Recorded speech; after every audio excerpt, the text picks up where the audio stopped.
Pão Nosso e tem como tema a quem obedeces. E sendo ele consumado, veio a ser a causa de eterna salvação para todos os que lhe obedecem. Isto diz Paulo, uma mensagem aos Hebreus. Toda a criatura obedece a alguém ou a alguma coisa. Ninguém permanece sem objetivo. A própria rebeldia está submetida às forças corretoras da vida.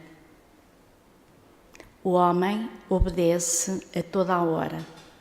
Entretanto, se ainda não pôde definir a própria submissão por virtude construtiva, é que, não raro, atende antes de tudo aos impulsos baixos da natureza, resistindo ao serviço de autoelevação. Quase sempre transforma a obediência que o salva em escravidão que o condena. O Senhor estabeleceu as gradações do caminho, instituiu a lei do próprio esforço na aquisição dos supremos valores da vida e determinou que o homem lhe aceitasse os desígnios para ser verdadeiramente livre. Mas a criatura, diga-se nós, preferiu atender à sua condição de inferioridade e organizou o cativeiro. O discípulo necessita examinar, e todos nós somos discípulos de Jesus, atentamente o campo em que desenvolve a própria tarefa. A quem obedeces? Acaso atendes em primeiro lugar às vaidades humanas ou às opiniões alheias antes de observares o conselho do Mestre Divino? Quem não faz isto ainda em primeiro lugar?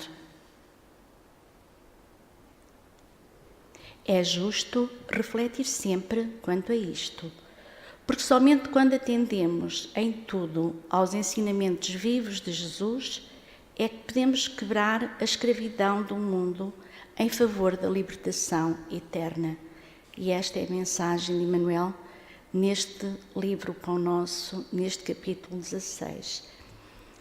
Na verdade, toda a criatura obedece a alguém ou a alguma coisa. Ainda temos necessidade disso. Não nos sabemos conduzir, não nos sabemos autocuidar, autoguiar. Então, há necessidade ainda de haver hierarquias na nossa vida, de termos um chefe, de termos alguém que nos diga aquilo que fazer, pelo menos que nos oriente em termos de organização de conduta na nossa vida, no dia a dia, porque ninguém permanece sem objetivo. A própria rebeldia está submetida às forças corretoras da vida. Mesmo aqueles que vivem a organizar o mal, e o mal acaba por ainda existir, estão submetidos, muitas vezes sem se aperceberem disso, a entidades mais maléficas ainda, que são os mentores de toda essa organização terrorista que neste momento assistimos muito a correr pelo mundo. Esta rebeldia, esta vontade de fazer o mal, esta necessidade de agressividade de irmão contra irmão, obedece às forças corretoras da própria vida. Então, o homem obedece a toda a hora, estamos sempre a obedecer. Quase sempre transforma a obediência que o salva numa escravidão que o condena.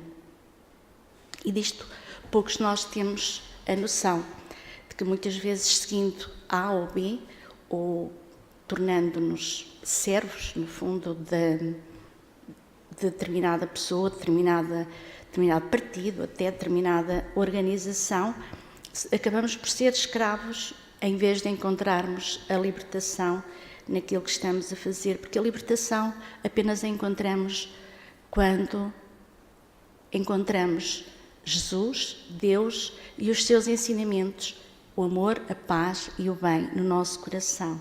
Só essa liberta, só essa nos ensina o caminho, só essa é a vida que nos dá realmente a força para seguir sem sem obediência, sem escravidão, sem submissão. O Senhor estabeleceu as gradações do caminho, instituiu a lei do próprio esforço, a lei do trabalho, que é uma lei divina, como nós já sabemos quando fazemos o estudo especialmente do Livro dos Espíritos. A lei do trabalho é uma lei divina, é a lei do próprio esforço. Temos que nos esforçar para adquirir os valores mais supremos da vida. E determinou que o homem lhe aceitasse os desígnios para ser verdadeiramente livre. Porque quem trabalha, quem se esforça, quem é verdadeiramente ele próprio, acaba por ser verdadeiramente livre.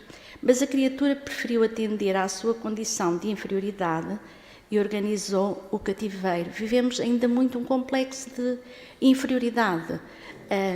Não nos valorizamos e então preferimos sempre que seja alguém a comandar, alguém a pagar-nos, alguém a orientar-nos, porque assim transferimos para outra a responsabilidade daquilo que fazemos menos bem. Não assumimos as nossas falhas, não assumimos os nossos erros, transferimos sempre para quem nos comanda, para quem nos ordena, para quem nos orienta, a responsabilidade daquilo que fizermos menos bem. E nós, a quem obedecemos? Esta é a questão de hoje. A quem obedeces tu? Aquele que reconhece a sabedoria da vida está conectado à força e valor pessoal e, sobretudo, está consciente da paternidade divina e não abriga na alma a ansiedade. Sabe que a cada dia basta o seu mal e que a vida provê a cada um de acordo com o seu esforço, merecimento e necessidades. Temos aquilo que semeamos, temos o que merecemos, temos aquilo que nós próprios criamos.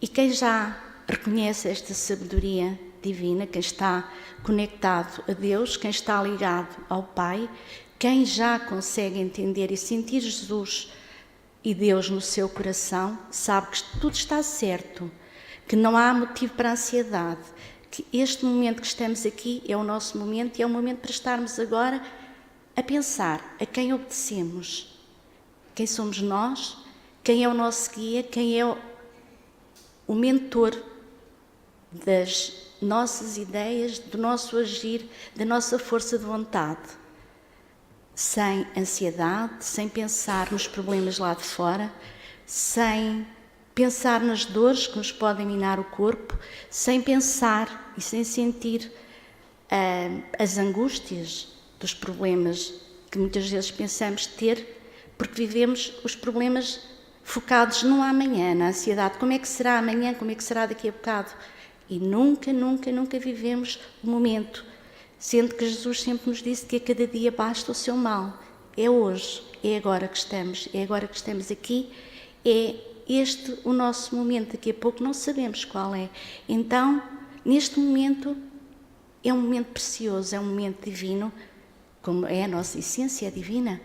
Nós somos filhos de Deus, é um momento tão divino que neste momento devemos todos estar ligados ao Pai, sentir a pureza, a beleza, a harmonia da sua energia e do seu amor, sem ansiedades, sabendo que realmente tudo passa e até o momento em que eu estava inicialmente a falar de que estávamos aqui, já não estamos, porque já passou um bocadinho. Está sempre tudo a passar, portanto estamos sempre no mesmo momento. Pode-se assim, aquele que já não vive na ansiedade e consegue perceber que basta ao dia de hoje o seu mal, pode entregar-se à orientação do Pai, que sabe o que convém, como convém e quando convém, sem se atrasar ou se antecipar nunca, sempre agindo no tempo certo de todas as coisas. E o Pai sabe o que cada um de nós precisa. Assim como nós, pais na terra, sabemos o que cada um dos nossos filhos precisa no momento certo, e muitas vezes damos-lhe em demasia, Deus, que é um Pai grande, um Pai único, é o nosso Pai, o Pai de todos, somos todos filhos dele, sabe o que é que nos convém, como convém e quando convém. E no momento certo, Ele está lá para nos dar aquilo que merecemos, aquilo que precisamos, não se atrasa, mas também não se antecipa. Há o momento. agindo no tempo certo de todas as coisas. A maior lição do Mestre dos Mestres é de que, ao invés de formularmos votos e sacrifícios convencionais, promessas e ações mecânicas, com o fim de escaparmos dos deveres que nos competem, constitui-nos obrigação primária entregarmos-nos humildes aos sábios imperativos da providência, submetendo-nos à vontade justa e misericordiosa de Deus, para que sejamos aprimorados em suas mãos. Quantas vezes ainda muitos de nós prometemos a Santo António, a Nossa Senhora de Fátima, a São João, ou santo da nossa afeição, que se nos conceder isto, fazemos aquilo, se nos conceder aquilo, fazemos aquele outro. Promessas e ações mecânicas que muitas vezes a nossa própria vontade, que algo que se concretiza, é tão grande que nós contribuímos com o nosso pensamento, com a nossa vontade para que isso aconteça. E a espiritualidade também, se a nossa fé não é uma fé ocasional, porque há pessoas que fazem as promessas por fazer, mas acabam as coisas muitas vezes por surtir efeito.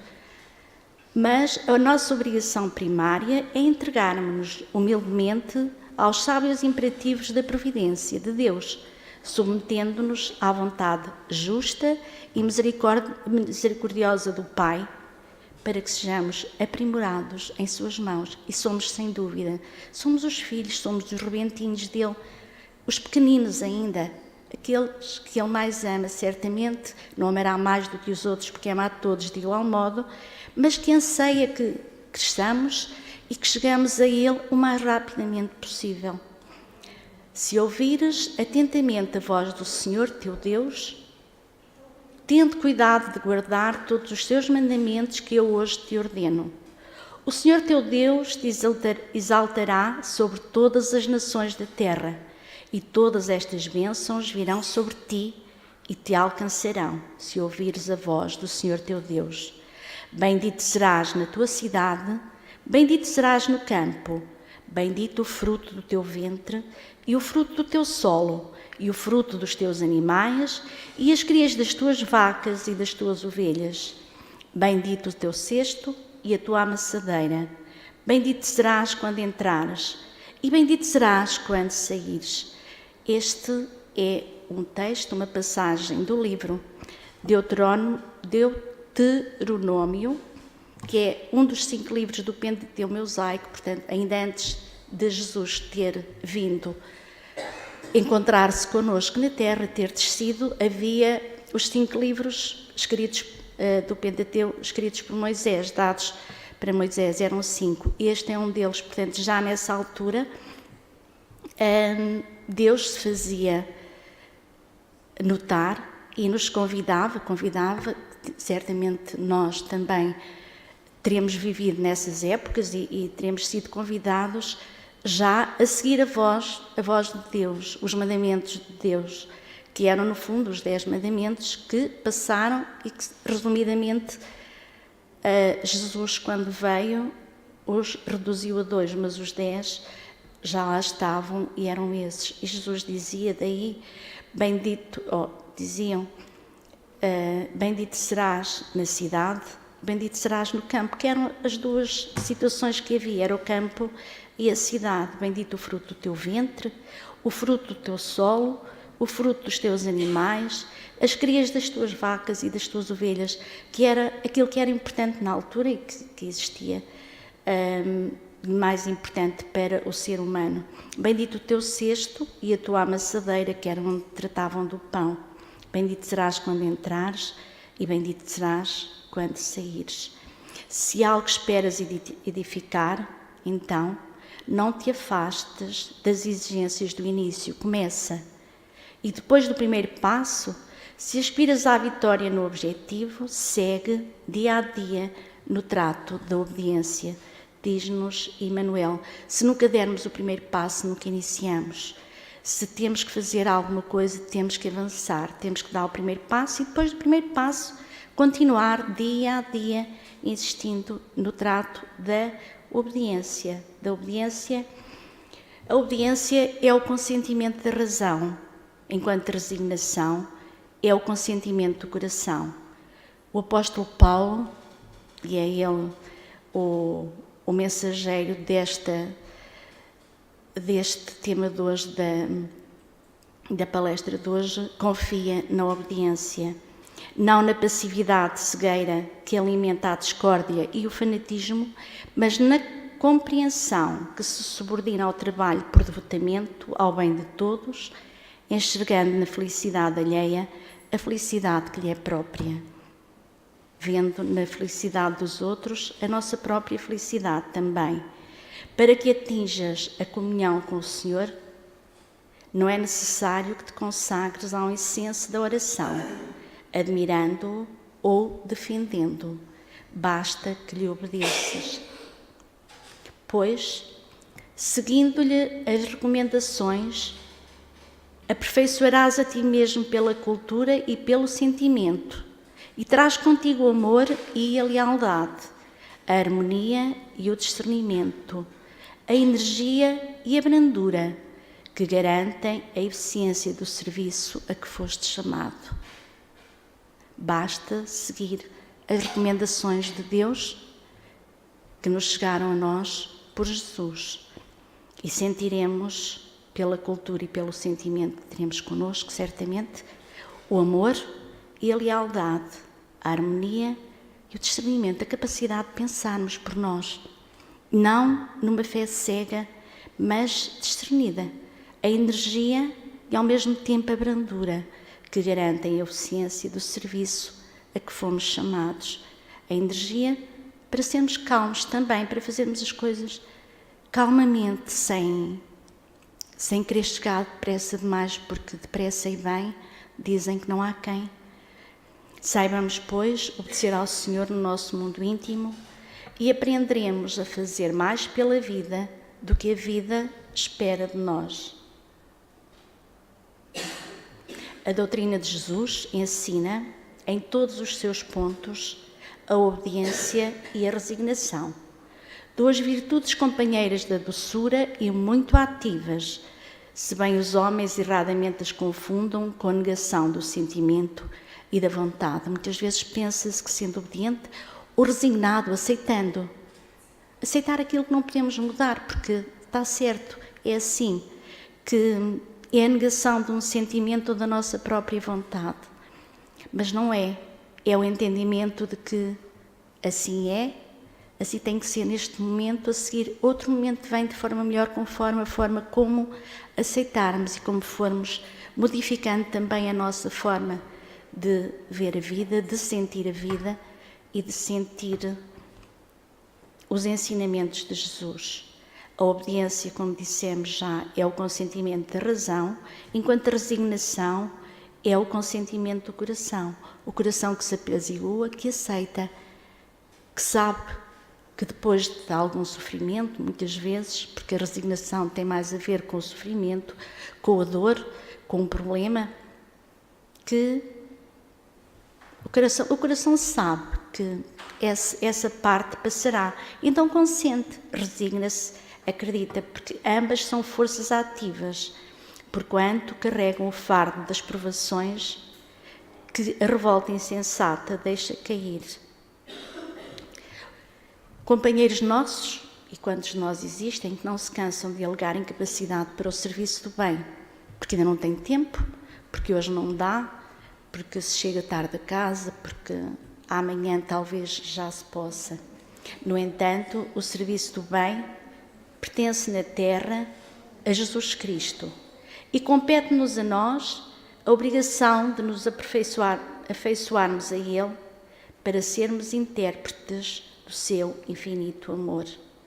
Sempre que fazemos algo de bom, algo no bem, estamos a ajudar Jesus no serviço do bem que lhe pertence a Ele próprio, como trabalhadores na seara, nesta seara de amor que Ele tenciona e quer que alastre por toda a terra. Em verdade, todos somos corações frágeis ainda, almas culpadas, consciências denegridas e espíritos ainda muito transgressores diante da lei, mas ligados ao Espírito do nosso Divino Mestre, certamente podemos ser instrumentos do eterno bem. Basta crermos que temos esse discernimento, temos essa capacidade, temos o esclarecimento, temos tudo. Temos que ter a vontade também, não basta boa vontade, há que ter vontade. É imprescindível abraçar assim a verdadeira humildade com obediência e disciplina. A disciplina que tanto nos falta. Hoje fazemos, amanhã já não, no outro dia já não podemos também àquela hora porque temos outra coisa, ou temos que descansar, ou porque chegamos atrasados, e a disciplina está mesmo no cumprimento de horários. Ante os desígnios do Senhor, porque aprendendo e servindo, amando e ajudando, lutando e sofrendo em sua causa sublime, será possível cumprir-lhe a divina vontade e retratar-lhe a divina luz. Porque Jesus é o Mestre com fardo leve, como ele próprio disse, e convidou-nos sempre e continua a convidar-nos: vinde a mim, todos os que estáis cansados sob o peso do vosso fardo, e eu vos darei descanso. Tomai sobre vós o meu jugo e aprendei de mim, porque sou manso e humilde de coração, e encontrareis descanso para vossas almas, pois o meu jugo é suave e o meu fardo é leve. Aprendendo com o Mestre, um dia chegaremos lá e vamos perceber como é suave o nosso jugo e como o nosso fardo é leve. E assim termina a palestra de hoje, agradecendo a vossa atenção, solicitando-vos que aceitem o convite do Mestre para lhe entregar o fardo, se realmente estamos cansados, desalentados, se nos sentimos incapazes de aguentar com tanta fragilidade, com tanta dor, com tanta dificuldade. Ele está aqui ao nosso lado, está connosco, no nosso coração, tão junto a nós, disposto a incondicionalmente nos amar, nos apoiar e nos pegar ao colo na travessia desta vida que é nossa e que temos que levar até o fim, esta existência. Obrigada pela vossa atenção, que a paz de Jesus fique com todos nós, agora e sempre, que assim seja.